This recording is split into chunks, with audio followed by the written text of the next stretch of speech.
What's up everybody? In this video we are going to reset the Canon 80D to factory settings. This is similar with other Canon cameras such as this M50 or the EOS R that we're shooting on, to start over and erase your custom shooting settings and go back to the factory settings that it came with. So if you're selling your camera or you just want to clear your custom shooting modes, go back to factory settings and start over, then you'll want to do this settings reset. Alright, first you're going to turn the camera on, then go to the menu. Next, select the wrench icon.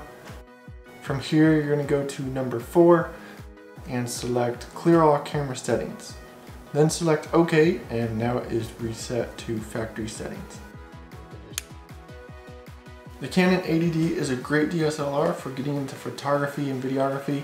It's what I used to get started, getting into DSLRs and now into mirrorless cameras. And I would recommend it, or the 60 Mark II or the M50 for starting out with photography and videography. Here on the M50 is a little different. We're going to go to that same wrench icon, but here it is on number 5, and you will find clear settings right here.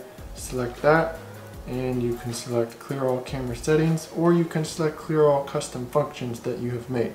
So if you have custom shooting modes, you can just clear those. Again, here on the EOS R, you go to that wrench icon. You will go to number 6 on the EOS R. You will select clear all camera settings and your camera is reset. If you're looking to get one of these, you can check them out in the links below so you can get out there and capture your next adventure. So that's about it for this video. Thanks for watching guys, and I'll see you in the next one.